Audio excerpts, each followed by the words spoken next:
been reading books of old, the legends and the myths, Achilles and his gold, Hercules and his gifts. Olá, ouvintes! Sejam todos bem-vindos a mais um episódio do Luna Solis Cast, o podcast literário do canal Luna Solis. Eu sou Artemisa Lopes. E eu sou Laura Zaca. E no episódio de hoje estamos com escrita criativa para falar dos arquétipos de personagens aí na literatura, no cinema, nas séries, né? Que são os arquétipos que aparecem em todos os tipos aí de textos narrativos. E é claro que a gente vai focar aí, né, em exemplos da literatura. É logo depois da vinheta.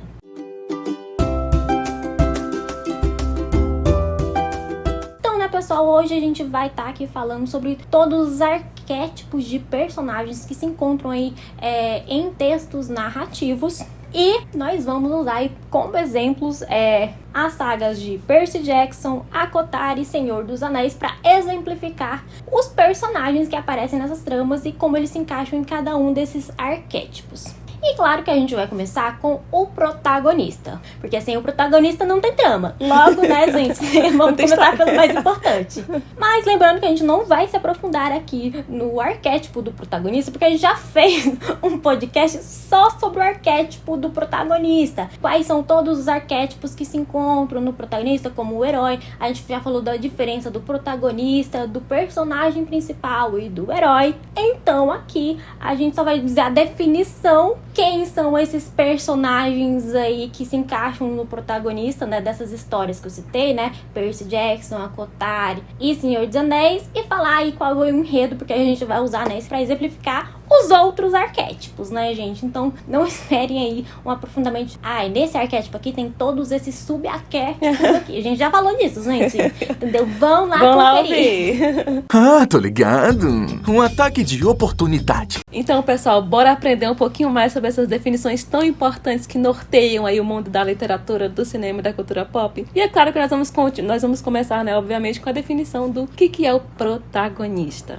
E lembrando, pessoal, que todas essas informações que nós vamos falar aqui pra vocês foram retiradas ali do site Hotmart, beleza? Todas as definições que nós vamos trazer aqui pra vocês foram retiradas aí dessa fonte. Bom, e o protagonista nada mais é, né? São um daqueles tipos de personagens nos quais o enredo é centrado. É o personagem principal. É o protagonista quem tem a preponderância dentro do trabalho. São os personagens que capturam a atenção, estando presentes em todo o trabalho ou na maior parte dele. Há uma maior confusão deles em termos de detalhes, dando atributos como bondade, força, coragem, arrogância e etc. Muitas vezes, o protagonista se opõe a um antagonista ou enfrenta os vários desafios que o enredo coloca em seu caminho. Ainda costuma ser o foco de atenção das narrações. E bom, pessoal, como exemplo de protagonista, nós já falamos aqui no início desse podcast para vocês que nós temos como, por exemplo, o Percy Jackson. E, né, dando um panorama geral, né, de qualquer história ali que cerca Percy Jackson, o Percy Jackson é um menino ali de 12 anos que ele é acusado de roubar o raio de Zeus, né, o deus grego ali, o maior dos deuses gregos. E no meio disso aí ele acaba descobrindo que ele é um semideus e que também está envolvido aí em toda uma profecia que tem a ver com o Cronos, que mais pra frente ele vai acabar enfrentando ali o Cronos. E, né, ele tem ali a ajuda dos seus amigos, o Grover e a Annabeth, aí em uma longa jornada aí de toda essa saga aí do Percy Jackson e dos Olimpianos. Basicamente, esse aqui é um resumidinho aí da história de Percy Jackson. E também, né, nós temos ali como, por exemplo, a Fairy Archeon, que é a protagonista ali da saga ACOTAR. E, novamente, né, a Fairy, ela é uma humana que vive ali no mundo que divide, né, os humanos dos féricos, que são ali uma espécie de fadas, e eles vivem ali num clima de guerra. E ela, um belo dia, ela está ali caçando e ela acaba matando o que ela pensa ser um lobo, só que na verdade ele era um férico. E isso aí desencadeia uma sequência de ações, porque na verdade ela matou um férico e esse férico, a morte desse férico acaba ali ferindo um tratado que existe ali entre os féricos e como consequência ela é obrigada a ir ali ao reino de Prythian, o reino ali dos féricos, que ela se depara ali com Tamlin e mais pra frente com uma maldição perigosíssima que desencadeia uma guerra mais pra frente com o rei de Harbern, que é o grande vilão ali da saga. Então, isso aqui basicamente é um resumo do resumo ali dessa trama aí que envolve a Fairy na saga de ACOTAR. E em Senhor dos Anéis a gente tem aí como protagonista o Frodo. Será mesmo, gente? Olha. Vamos pro próximo tópico, esse aqui, gente. Fiquem atentos. Fiquem atentos, entendeu? Como é que se diz? A controvérsias. Há controvérsias, entendeu? O quê? O que é isso aí? O segundo arquétipo de personagem é o falso protagonista. E o que seria, né, esse falso protagonista? O falso protagonista é um dos tipos de personagens tidos como um recurso narrativo que, embora tenha nascido na literatura, tem sido muito utilizado na cinematografia. Ele é chamado para qualquer narração na qual o enredo parece se desdobrar em torno de um certo personagem. No entanto, em algum momento da história, a ação acontecerá com outra pessoa. Esse método é ideal para confundir os espectadores, embora seja usual nos primeiros momentos de ação. Caso contrário, pode ser frustrante para o público. Por isso, o tempo disponível para desenvolvê-lo é muito breve. E aí a gente entra na questão, né, de O Senhor dos Anéis. Qual é a trama do Senhor dos Anéis, né, gente? A gente tem ali o Frodo recebendo do seu tio Bilbo o Anel. E o Gandalf manda o menino até Valfenda para levar o anel em segurança para Valfenda. Ele conta ali com a ajuda do Sam e de alguns outros ali amigos hobbits dele. E chegando em Valfenda, existe ali toda uma reunião com todos os membros ali, representantes das raças mágicas ali da Terra-média. E eles acabam decidindo que um anel ele precisa ser destruído. E então o Frodo se voluntaria para levar um anel até ali a montanha, né, onde o anel vai ser destruído. E o povo concorda que sim, o Frodo tem que ser o cara que vai levar o anel até lá. E aí, alguns membros ali da reunião se voluntariam para ajudar o Frodo a levar um anel até lá, e a Sociedade do Anel é formada. Ao final do primeiro livro eles se separam e o Frodo e o Sam partem sozinhos para destruir um anel, enquanto ali o restante da Sociedade do Anel parte para suas próprias aventuras ali separadas em um arco separado. E aí chega no quesito do final do livro. O que acontece, gente? Quando chega lá na bendita montanha, o Frodo não quer ir mais pra... Não quero! O menino já não consegue nem andar direito. E aí o Sam, beleza, eu te carrego. Ele carrega o Sam da montanha acima, entendeu, gente? Aí chega na bendita montanha, o Frodo... Não quero jogar esse anel aqui. Que o Sam precisa brigar com o Frodo pela posse do anel. Aí ele consegue a posse do anel e joga o bendito anel lá na montanhazinha para destruir um anel. E aí a gente tem a frase polêmica de quem, gente? Do Tolkien, o criador do rolê. Olha! Que ele fala que o verdadeiro grande herói, no final das contas, é o Sam. Caralho, o maluco é brabo. Plot twist. Plot twist, tá vendo, gente? Eu tô aqui à frente do seu tempo fazendo plot twists. E aí, a gente chega na grande questão que a gente precisa relembrar o que a gente disse lá no nosso podcast sobre os arquétipos de protagonistas. Que é a diferença entre o protagonista e o personagem principal e o herói. Vamos lá, qual é a definição, gente? O protagonista é o personagem que move a trama. As decisões dele afetam todo o enredo. O personagem principal é o personagem pelo qual a gente acompanha o ponto de vista. E o herói é um arquétipo do protagonista. E esse arquétipo é um personagem que ele passa por uma série de provações que o transformam no herói desse rolê aí todo. Né? E essa jornada do herói, a gente falou também um podcast inteiro com todos os passozinhos dessa jornada do herói aí, né, gente, que foi ali uma definição criada pelo Joseph Campbell e reduzida para 12 passos ali pelo Christopher Vlogger.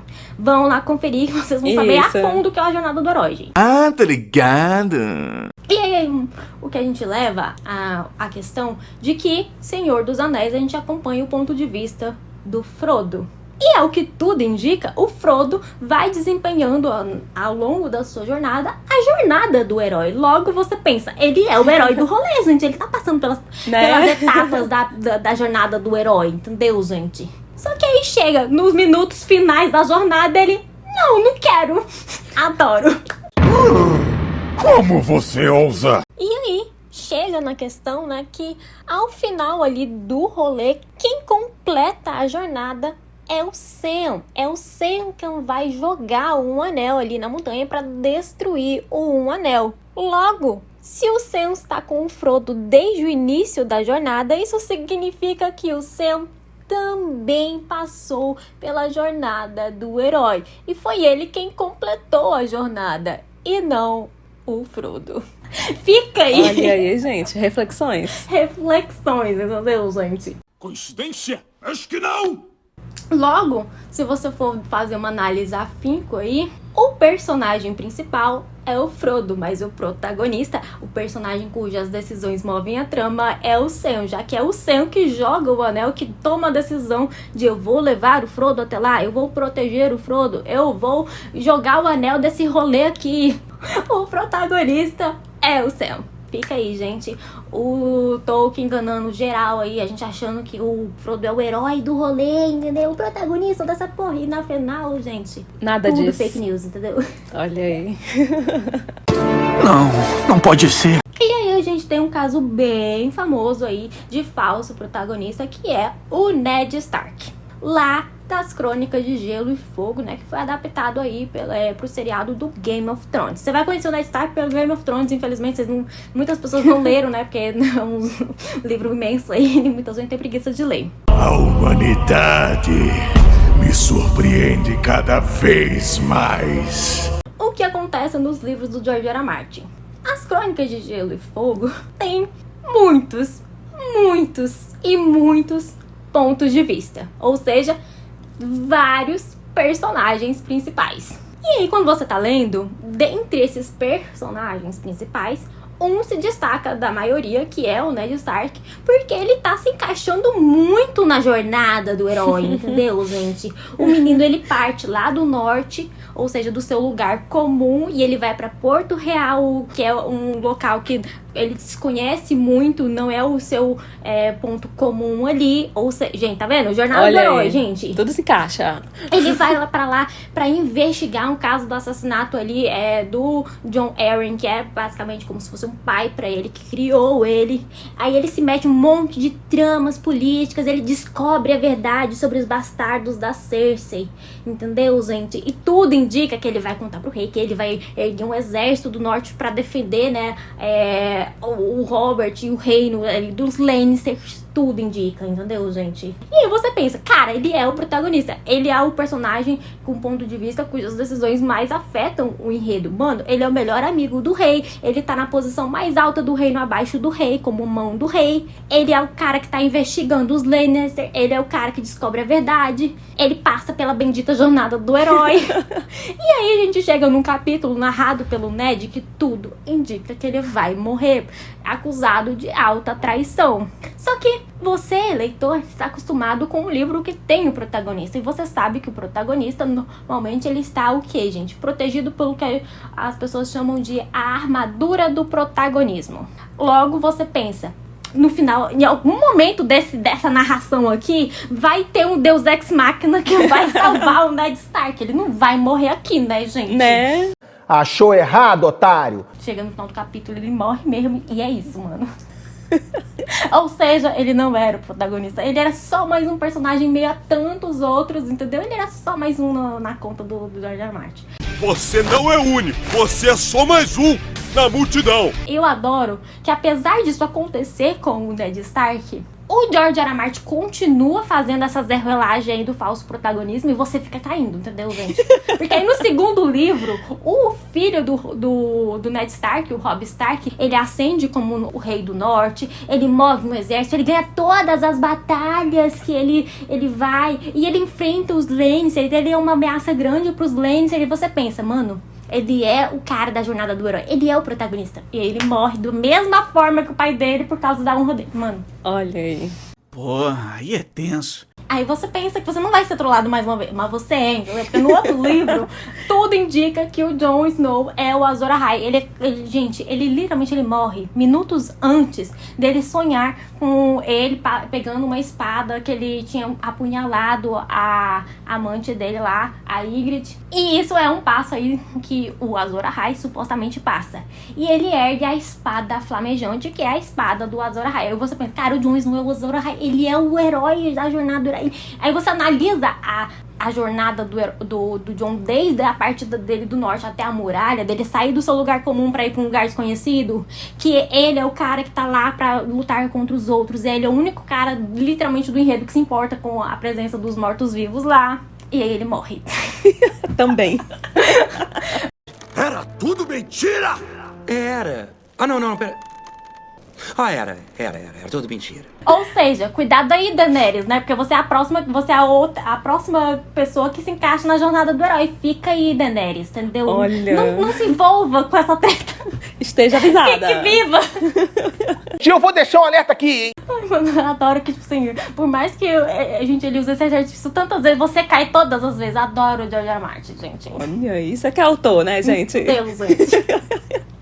E por que você cai nessa? Por que você acha que eles são protagonistas? Porque nos livros do George R. R. Martin a gente não tem um protagonista. A gente tem vários deuteragonistas. E o que seria isso, gente? Então, gente, nos próximos tópicos a gente vai discutir aqui a diferença do deuteragonista e do coprotagonista.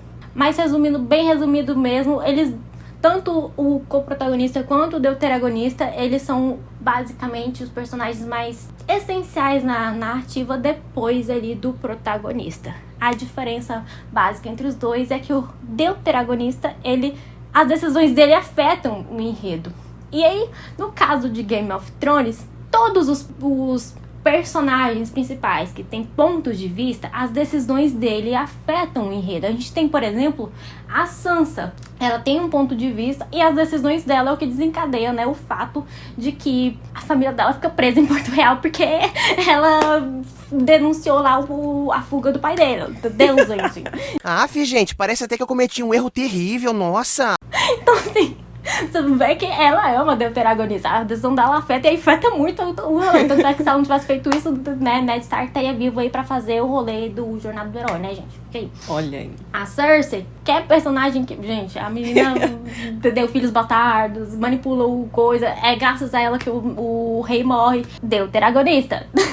Ou seja, gente, os capítulos são narrados por pontos de vista dos deuteragonistas, não de um protagonista fixo, único. E aqui a gente não tem um caso de protagonismo dividido, até porque, como a gente acompanha, nenhum deles vai ter uma decisão maior do rolê, porque na trama do George R. R. Martin, todos eles são importantes e todos eles são dispensáveis. Fica aí. Olha aí, que tal? O golpe tá aí. Cai quem quer. E então, né, gente, vamos para as definições do que é um coprotagonista e do que é um deuteragonista, pra gente ir mais a fundo aí na diferença desses dois arquétipos aí. E vamos começar, né, pelo coprotagonista. Então vamos começar falando do que é um coprotagonista. E o coprotagonista é um dos tipos de personagens com a segunda maior relevância na história. Ele se relaciona intimamente com o protagonista e geralmente o acompanha em sua jornada. O coprotagonismo pode ser exercido por apenas um ou por mais personagens. Eles também podem ser usados como narradores da jornada do protagonista em um recurso para oferecer ainda mais grandeza à jornada que o protagonista passa. E bem, retornando aqui com exemplos de Percy Jackson, os coprotagonistas, né, nós temos coprotagonistas ali em Percy Jackson, e é claro que nós estamos falando ali da Annabeth e do Grover, gente, que eles são os companheirinhos ali do nosso querido e amado Percy ali na sua jornada ali ao longo dos livros ali da saga dos Olimpianos, ajudam muito ele ali, né, em vários momentos ali durante a trama, né, a Annabeth sendo ali a inteligente, né, ela vira crush ali do meio pro fim também, e o Grover sendo aquele melhor amigo, né, o Bash ali, que é o sátiro, né, e esse triozinho aí, o nosso querido trio de ouro, que compõe aí, mas eles ajudam ali o Percy ali na sua jornada também, né. É visivelmente de alta qualidade. Ou seja, gente, o coprotagonista é aqueles personagens que acompanham o protagonista em todo o enredo. Resumindo. Basicamente é isso, gente. Facinho de entender. Ah, e detalhe, né, gente? A Annabeth, ela é protagonista apenas nos Olimpianos. A parte de Heróis do Olimpo, ela vira protagonista, né, gente? Porque ela é muito diva. Porque ela é muito diva, ela ganhou o protagonismo pra ela. Exatamente, entendeu, gente? A marca de Atena aí, ela é a diva suprema. Exatamente, e merecidíssima. Exatamente. Ai, eu sou linda, maravilhosa. E falando de acotar, né, o coprotagonismo ali de acotar fica com o Rhysand, tá, gente? Aqui, mini spoiler aqui pra vocês, a Fairy, ela não fica com o Tamlin, e graças a Deus, né, quem leu tá ligado, o coprotagonismo ali da saga de acotar fica ali com o Rhysand, porque o Rhysand, do meio pro fim, ele acaba se envolvendo ali com a Fairy, né, ele é ali o par romântico ali dela, e isso acaba muito acontecendo em livros de romance, tá, gente? Que muitas vezes em livros de romance, assim, o coprotagonista, né, do protagonista, geralmente pode ser que seja o par romântico daquele personagem, né, do protagonista, que ele auxilia ele ali naquela jornada ali, auxiliando ele em alguma questão que ele tenha que resolver, ou qualquer coisa que esteja ali envolvendo o enredo deles. O Rhysand, ele é o co-protagonista, assim, maior da saga. No entanto, no primeiro livro, ele é só um coadjuvante, né, gente? Ou melhor, um deuteragonista, já vamos explicar o porquê. Enquanto os co-protagonistas do primeiro livro é, obviamente, ali o Tamlin, que é o interesse romântico do primeiro livro lá, né, o Baelish. Então ele é? E o Lucien, né, que é o melhor amigo dela nesse primeiro livro aí, né, gente? A partir do segundo livro, o Tamlin vira um coadjuvante. Merecido. Quase chega a figura... Brincadeira, gente. Merecido, entendeu? Porque ele é boy lixo mesmo. E a gente tem, né, a ascensão aí do Rhysand como o principal co-protagonista. E vindo aí a ser o que? Gente, o deuteragonista. Então vamos aí pro próximo tópico, né, gente? E, claro, né, gente, quanto ao Senhor dos Anéis, como a gente disse que ia dar exemplos de todos, e o Senhor dos Anéis, aparentemente, o Sam seria o co-protagonista. Só que como a gente já relatou, né? No caso aí, Senhor dos Anéis seria, né, o contrário, né? Já que, ao que tudo indica, o Sam, na verdade, é o protagonista, né? Então, temos aí uma quebra de expectativas. Muita piada! Olha aí. Ai. Então, né, vamos pro deuteragonista, gente. O deuteragonista refere-se ao segundo personagem mais importante e de maior foco em uma história, abaixo somente do protagonista, mas geralmente desconsiderando o antagonista. Diferente do protagonista, o deuteragonista não precisa ser um personagem fixo, e uma única história pode ter múltiplos deuteragonistas, dependendo da etapa e do arco da história. Deuteragonistas fixos são mais comuns em histórias que giram em torno de uma dupla específica de personagens. Rivais são os personagens mais comuns a ganhar esse papel devido à natureza das suas histórias em sempre estar a par do protagonista. Como a gente viu aqui, né, o deuteragonista e o co-protagonista têm essa definição. Segundo personagem de maior relevância abaixo do protagonista. No entanto, o deuteragonista se diferencia do co-protagonista porque as decisões dele afetam o enredo, assim como o protagonista tem as decisões afetando o enredo também. E aí a gente chega no rolê de que os mais comuns deuteragonistas são 3 tipos, tá? O primeiro tipo de deuteragonista mais comum é o par romântico. E o par romântico, ele é deuteragonista nos casos em que ele não tem um ponto de vista. Então, nesse caso, ele é um deuteragonista. Por exemplo, gente, eu vou dar um exemplo aqui de Bridgerton, que nos Bridgertons você supõe que os protagonistas são os irmãos Bridgerton, já que o nome da série é os Bridgertons, correto?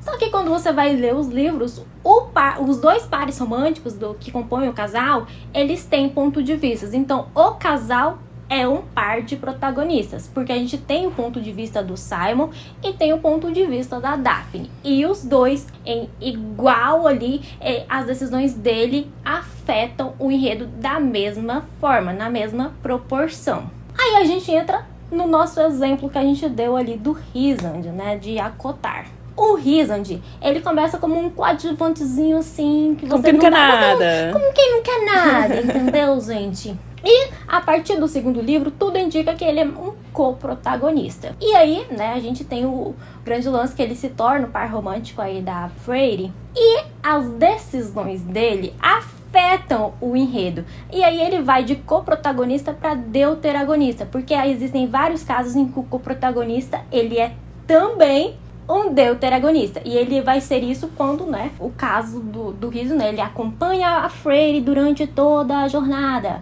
O protagonista, mas afeta o enredo, deuteragonista. Ele, no caso, ele também vai ser um deuteragonista. A gente tem aí casos em que o par romântico ele só vai ser um coprotagonista mesmo, que a decisão dele não vai afetar o enredo. Aí nesse caso ele é só coprotagonista. No caso aí, quando o par romântico ele não tem um ponto de vista, mas as decisões afetam o enredo, ele é um deuteragonista. Estabelecido isso, gente, lindo, maravilhoso. Mole. Aí a gente vai pro segundo tipo mais comum de deuteragonista, que é o rival. O rival, ele vai ter essa importância aí, de afetar o enredo quando a rivalidade dele move o enredo. Por exemplo, o Draco Malfoy lá de Harry Potter, ele não é um deuteragonista, porque a rivalidade dele com o Harry, tanto faz, tanto fez. Não tem diferença nenhuma pra... Me vejo obrigado a concordar com palestrinha. Já em Percy Jackson, o rival principal do Percy, porque ele tem uma outra rivalzinha lá, que é a Clarice LaRue, mas o principal rival do Percy é o Luke Castellan, que move um enredo, porque lá em Mar de Monstros, os dois competem pela posse do Velocino de Ouro. Em A Maldição do Titã, o Luke sequestra a Annabeth. No Batalha do Labirinto, ele usa o labirinto para atacar o acampamento. No último, ele literalmente se une ao Cronos, mano. E no final, é a decisão dele que vai afetar toda a história, né, de salvar ou destruir o Olimpo. Ou seja, gente, que é maior, gente, as decisões dele afetam o enredo, afetam o Percy, afetam tudo, até todo o mundo mundo, afeta, né? entendeu? Até o mundo afeta. Logo, ele é o segundo personagem mais importante depois do Percy. Um dos heróis mais complexos que tem aí. E aí a gente entra no terceiro tipo mais famosinho aí, de deuteragonista, o mentor. E quando é que o mentor vai ser um deuteragonista? Quando ele é aquele tipo de mentor que ele manipula o protagonista, que ele coloca o protagonista em uma X situação para que uma outra X situação aconteça, ou seja, ele é aquele cara que faz o protagonista ser o peão dele. Ai, como eu sou inteligente. Por exemplo, o Dumbledore lá de Harry Potter. Gente, literalmente o Snape chama o Harry de o porco para o abate. Toda a trama do Harry Potter não acontece sem o Dumbledore. Sem o Dumbledore, não tem trama. Você acha mesmo que eu não tenho um plano B? E se falhar, um plano C? Um plano D? Você conhece o alfabeto, não é? Em caso do Senhor dos Anéis, a gente tem o Gandalf, né, gente? Que ele literalmente ele foi enviado para a Terra-média para evitar que dê treta. E ele faz isso. E ele faz isso, né, usando aí, manipulando os personagens ao redor dele. Gente, sem o Gandalf, o Anel nunca teria chegado ao Frodo. Porque sem o Gandalf, os anões não teriam ido até a bendita montanhazinha lá enfrentar o Smaug. Sem o Gandalf, esses anões nunca teriam colocado o Bilbo na jornada. Ou seja, sem o Bilbo nunca teria tido a posse de um anel. Logo, o Bilbo nunca teria passado um anel pro Frodo. Vai fazer o que mais? Seu desumilde! Ou seja, o modo mais simples de você identificar um deuteragonista de um coprotagonista. Um deuteragonista, se você tira ele da equação, não tem trama. Calma, vou explicar. Se você tira o Kizand da jogada, a Freyre nunca se torna Grã Senhora da Corte Noturna e nunca se envolve nas guerrinhas que ela se envolve lá por ser a Grã Senhora. Exatamente. Se você tira o Luke Castellan da história, o Cronos nunca teria surgido porque ele estaria lá... Escafundó até hoje. Até hoje. Se você tira o Gandalf da jogada, o Sauron teria ganhado, o Bilbo nunca teria tido o anel, nunca teria passado pro Frodo, o Frodo nunca teria feito a jornada ao lado do Sam. Ou seja, se você tira o protagonista da jogada, não tem trama. É assim que você identifica. Agora, se você tira um co-protagonista como a Hermione e o Rony da equação, a trama continua funcionando, porque nada impede do Harry Potter fazer novos amigos que desempenhem a mesma função. Se você tira a Annabeth e o Grover da equação, nada impede de que outro filho de Atena desempenhe a função da Annabeth e um outro sátiro qualquer desempenhe a função do Grover. Você viu a diferença, gente? Vocês conseguiram compreender? Visualizaram? Devem ter ouvido falar. Seria um vexame se não tivessem ouvido falar. Eu vou dar um exemplo muito, mas muito claro da diferença. Naruto e Sasuke. O Sasuke é claramente um deuteragonista. Se você analisar a trama de Naruto, o Naruto é o protagonista, os co-protagonistas são todos os membros do time 7, que acompanham a jornada do Naruto, Sakura, Kakashi e Sasuke. Mas dentre esses três, o Sasuke é um deuteragonista, porque sem o Sasuke não teria Naruto Shippuden. Se ele não tivesse te dado a bendita ideia brilhante de ir estudar lá com o Orochimaru, não teria trama. Ele era uma criança linda, mas agora é um adulto esquisito. Tanto é que o Sasuke é um deuteragonista que muitas pessoas dizem que ele é um protagonista ao lado do Naruto. Com a diferença de que o nome dele não tá no anime, entendeu, gente? Tanto é que ele é protegido pela armadura do protagonista por diversas situações, porque ele precisa desempenhar um papel X, de lutar contra o Itachi e lutar contra o Naruto eventualmente. Tanto é, gente, que tem situações em que o Sasuke devia ter dado uma morrida e não morre, porque ele fica sendo salvo por Deus Ex Machina. Luta dele contra o Deidara, mano. Que é o maior exemplo de armadura do protagonista do que isso aí, gente. Isso é uma prova concreta de que ele é um deuteragonista nesse rolê, gente. E ele é daquele tipo do rival, né? A rivalidade dele com o Naruto move a trama, gente. Tá vendo que, gente, nessa luta dele, do Sasuke contra o Deidara, vamos combinar que foi um Deus Ex Machina, muito Deus Ex Machina ali, hein, gente? Outra situação, Sasukezinho teria ido de arrasta pra cima fácil. O Deidara se matou, entendeu? E aí o autor tirou aquela situação lá do nada dele invocar a cobra e fugir por debaixo da terra e foi sair não sei aonde. Gente, foi um Deus Ex Machina claríssimo aquilo ali, que o autor fez pra salvar o personagem porque ele quis. E era isso. Outra situação que ele podia ter morrido, na luta contra o Killer Bee. Tá aí, salvo pela armadura do protagonismo. Fica exatamente, aí, também.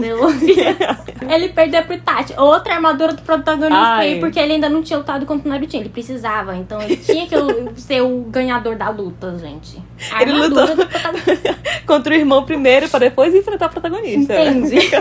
Não, ele tem toda a razão. E, né, vamos colocar a regrazinha aí, né, de identificar o deuteragonista. Se você tira o Sasuke da jogada, não tem trama. Porque o Naruto nunca ia ter que ficar indo atrás de Sasuke, Naruto Shippuden. Não existiria Naruto Shippuden, entendeu? Gente, vocês Simplesmente não compreendem isso, existia. entendeu? Sem o Sasuke, o Naruto nunca teria se tornado o maior ninja do rolê. Porque é a rivalidade dos dois que faz o Naruto querer ser melhor. Uhum. Sem o Sasuke não existe Naruto. Fica aí, gente. É isso. É o que determina ele como um deuteragonista. Somos best friend, pô. E agora, né, vamos pro o que é de fato o segundo personagem mais importante, né, que é o antagonista, o cara que vai, né, rivalizar aí com o protagonista. Lembrando que o deuteragonista é como se fosse um coprotagonista que tem relevância de afetar o enredo, né, nesse quesito de segundo maior personagem de relevância, abaixo, obviamente, né, do protagonista e o antagonista da trama, né, gente. Porque o mais importante depois do protagonista é o nosso querido antagonista, entendeu, gente? Que é o que faz a trama andar, entendeu, gente? Eu sou um diabo necessário. E o que é um antagonista, gente? O antagonista é geralmente um personagem ou um grupo de personagens que se opõem ao personagem principal da história, o protagonista. Ele também pode ser uma força ou instituição, como um governo ou uma grande corporação com os quais o protagonista deve competir. Geralmente, um antagonista possui força equivalente ou superior ao do protagonista, que deverá então se esforçar para derrotá-lo. Além disso, esses tipos de personagem em específico costumam apresentar características exatamente opostas às do protagonista. Por exemplo, se em uma história o protagonista é pobre e à margem da sociedade, o antagonista será alguém rico e bem relacionado. E bem, né, falando aqui, por exemplo, de quem que são ali os antagonistas ali da saga ACOTAR. E primeiramente, né, inicialmente ali no primeiro livro, mais especificamente, a grande antagonista ali da trama é a Amaranta, gente. Ela é uma vilãzinha inicial ali, que ela aparece só no primeiro livro, que, né, depois que a Fairy, né, descobre o que tá por trás, né, de tudo que tá acontecendo ali na corte primaveril, ela acaba descobrindo que existe toda uma trama muito maior envolvida ali em Prythia, que existe uma maldição ali sobre o reino de Prythia e sobre os grandes senhores, e que eles basicamente estão sob uma espécie de uma maldição / feitiço ali da Amaranta, que ela é uma férica, que ela foi ali general do rei de Hibern, e ela ali foi uma espécie de um experimento inicial dele ali para dar início ali a uma guerra contra os humanos. E aí do meio pro fim ela vai acabar indo ali sob a montanha, e ela passa ali por uma espécie de uns jogos vorazes que a Amaranta faz ela passar ali umas provas bem bizarras, a menina quase morre, e detalhe, gente, ela fazendo isso tudo humana ainda, antes de ser férica, ela dá um pau na Amaranta antes de ser férica. Rainha! Tudo bem que lá no final ela acaba morrendo, né? O próprio Tamlin mata ela ali do meio pro fim. E é o que dá início ali aos eventos que a gente vê no decorrer do segundo e o terceiro livro. Mas a Amaranta, ela é ali a vilãzinha inicial ali da saga ACOTAR. E nos próximos livros nós vemos o rei de Hibern, que é ali o grande e verdadeiro vilão ali da trama, que ele quer ali dar uma verdadeira guerra ali contra os humanos. E a Amaranta era só um experimentozinho inicial dele ali. Mas ele é finalmente ali derrotado ali ao final dos eventos do terceiro livro de ACOTAR. Já em Percy Jackson, a gente vai ter como o antagonista principal o Cronos, né? E o Luke, por muitas pessoas veem ele como o antagonista, gente. O Luke, como a gente já viu, ele é um deuteragonista e ele vai se encaixar mais como um rival ali do Percy do que como um vilão em si. Ele é só um peão do Cronos, gente. Literalmente, ele é um peão do Cronos. E no final, a gente pode colocar o Luke como vilão no máximo quando a gente coloca ele ali, né, se unificando ali com o Cronos no final. Mas o Luke, ao contrário do Cronos, ele tem uma redenção, né? Ele morre como um herói, né, gente? Então, em Percy Jackson, o antagonista principal é o Cronos, já que o Luke é só um peão. Enquanto em O Senhor dos Anéis, obviamente, né, gente, a gente tem o Sauron, que é o mal encarnado ali, literalmente, em todos os aspectos da palavra.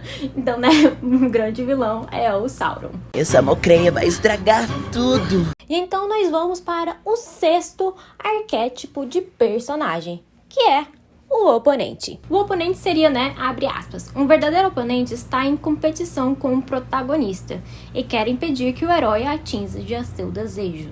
O objetivo real é muitas vezes escondido e permanece oculto, mas é exatamente o que une os dois. O oponente deve ser necessário ao protagonista. Ele é a única pessoa que pode atacar implacavelmente a maior fraqueza do personagem principal. Por isso, ele deve ser tão complexo e valioso quanto o protagonista, e igualmente humano. É possível construir um conjunto de oponentes que atacam a maior fraqueza do protagonista de maneiras diferentes. Diferente do antagonista, o oponente é um desafio passageiro na jornada do protagonista, e não um desafio final. Em Percy Jackson, a gente começa com a rivalidade dele com a Clarice LaRue, que fica aprontando altas, né? Ele acaba jogando ela ali no banheiro, assim, entendeu, gente? Maravilhosa, entendeu, gente? Credo, Deus te ajude, garota. E a rivalidade dele com a Clarice meio que faz ele crescer como herói no quesito de batalha, né, gente? De competição de batalha aí, tornando ele um guerreiro muito foda, né, gente? Já que ele fica eternamente duelando com a Clarice ali nos jogos que existem ali no acampamento Meio-Sangue. Mas, né, obviamente, o maior rival do Percy é o Luke Castellan, né? Ele começa como um amigo do Percy, vira um traíra e um rival ali do Percy no quesito, né, de salvar o mundo, né, e destruir o mundo. O Percy quer salvar o mundo, o outro quer destruir o mundo. Fica aí, né, gente? Eu adoro que ele só quer desse mundo pra ver o mundo pegar fogo pra se vingar do pai. Gente, melhores motivos. Melhor razão. Pode julgar, porque a pessoa quando agride, ela tem um motivo dela pra agredir. Lá em Senhor dos Anéis, né, a gente tem o Gollum, né, competindo com o Frodo pela posse de um anel, né, a gente nunca sabe se pode ou não confiar no Gollum, porque o Gollum fica lá tentando, ele tem esse apego, né, pelo um anel. E em muitos casos ele se torna ali um empecilho para eles concluírem a jornada, justamente, né, porque tem momentos que ele tá muito amigo dele, tem outros que ele fica tentando roubar o anel, e fica.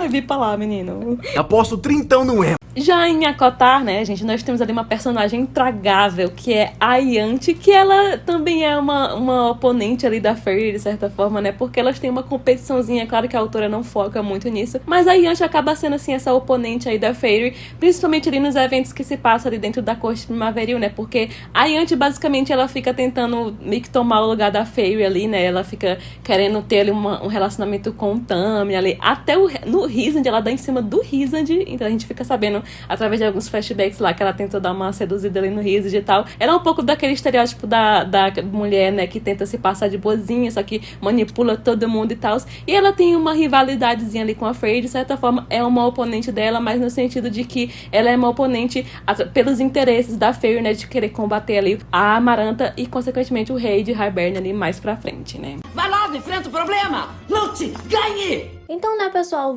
vamos falar agora sobre o 7º arquétipo de personagem, que é o coadjuvante.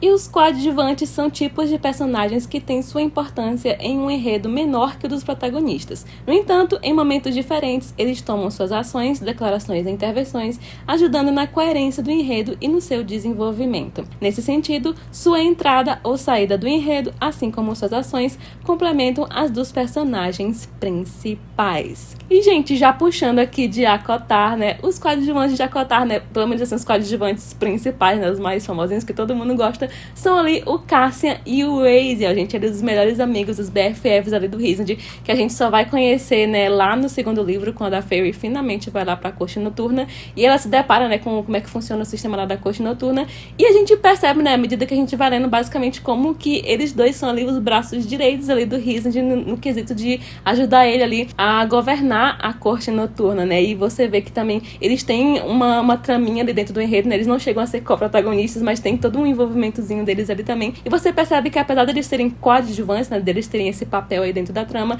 eles também ajudam muito, né, os personagens principais aí nesse sentido.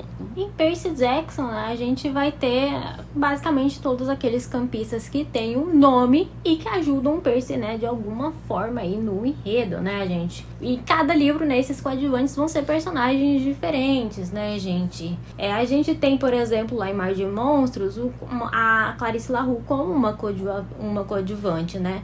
E já que a jornada aí do Mar de Monstros, né, de atrás do Velocino é dela, então ela é uma coadjuvante aí, enquanto, né, o Grover e a Annabeth ali são os co-protagonistas, né. A gente vai ter lá em Maldição do Titã todos aqueles membros da equipe que vai salvar a Artemis e, consequentemente, né, a Annabeth, né, que no caso são as caçadoras de Artemis, né, a Zoe e a Bianca, elas são coadjuvantes. Em A Batalha do Labirinto, né, a gente vai ter o Nico, né, crescendo como um coadjuvante, né, para eventualmente se tornar um coprotagonista e um coprotagonista que também vai ser um deuteragonista eventualmente, né, já que as ações do Nico acabam afetando lá na Grande Guerra, né, ele que influencia o Hades a entrar para a batalha, e sem o Hades o Cronos não seria aí derrotado. E, né, lá nos Heróis do Olimpo a gente tem vários pontos de vista, e até a Casa de Hades o Nico é um deuteragonista, já que ele fica manipulando geral, né, gente? Que começa manipulando o Percy lá no livro do Herói do Olimpo, tipo assim, não conheço você, nossa, nunca vi na vida. Aí ele vai pro Tártaro em busca ali de respostas, ele acaba, né, sendo sequestrado. A gente tem a Marca de Atena, em que eles vão ter que resgatar o Nico, né? E na Casa de Hades ele é literalmente a pessoa que guia ali os heróis, né, para resgatar o Percy e a Annabeth. Então, né, ele é um deuteragonista, e aí ele se torna um protagonista já no próximo livro. Gente, eu adoro o Nick, ele tem uma evolução maravilhosa. Ele começa como coadjuvante, torna coprotagonista, se torna então depois deuteragonista e, enfim, protagonista. Ele, gente, passou por todos os estágios, exatamente, entendeu, gente? O menino é muito divo. E agora ele vai ser um protagonista, bem protagonista mesmo, porque ele não vai dividir os holofotes com outros protagonistas, né? Que ele vai ter ali o seu livro solo. Um livro só dele. Ele vai dividir o holofote com o par romântico dele? Sim, mas entendeu? Mas é válido do mesmo jeito. Válido do mesmo jeito, entendeu, gente? A trama vai ser só deles, entendeu, Não, gente? é sobre. Isso que importa. Meu rolê é merecido! E nós temos, né, o último tipo aí de personagem, né? A gente tem o arquétipo do figurante. E o que seria, né, o figurante? Ele tem uma função apenas ilustrativa, ou seja, são tipos de personagens que não se relacionam diretamente ou em nada com o enredo, bem como com nenhum outro personagem relevante. Ele é apenas uma composição de cena, ou seja, gente, por exemplo, né, a gente vai, por exemplo, para cortar. Quem são os figurantes? São todos os membros não nomeados do exército que combate o exército do Hybern lá, gente. Em Percy Jackson nós temos todos os campistas não nomeados que também lutam na guerrinha lá contra o Cronos. E em O Senhor dos Anéis a gente tem todos os membros do exército élfico, dos exércitos anões que lutam ali contra o Sauron. Ou seja, gente, personagem sem nome, é isso aí. Você é só um figurante, cara. Então para de tentar ter destaque e toma logo o seu rumo, beleza? Então, né, pessoal, resumindo aí, nós temos 8 arquétipos de personagens. Temos o protagonista, o antagonista, o coprotagonista, o deuteragonista, o coadjuvante, o oponente, o figurante e, em alguns casos, o falso protagonista. Então, né, gente, esperamos ter esclarecido aqui quais são todos esses arquétipos usados aí em textos narrativos, em livros, em roteiros de cinema, roteiros de série e etc, entendeu, gente? Agora vocês já sabem identificar quando vocês se depararem com eles por aí afora, em livros, no cinema, em séries e tanto faz. Então é isso, pessoal. Eu espero que nós tenhamos aqui trazido muito conhecimento pra vocês hoje aqui nesse podcast, porque é o nosso objetivo também falar sobre literatura e também ensinar coisas aqui pra vocês, entendeu? Então é isso, pessoal. Vai ficando por aqui mais um episódio do nosso podcast. Muito obrigada por ter nos ouvido até aqui e até a próxima. Tchau, tchau.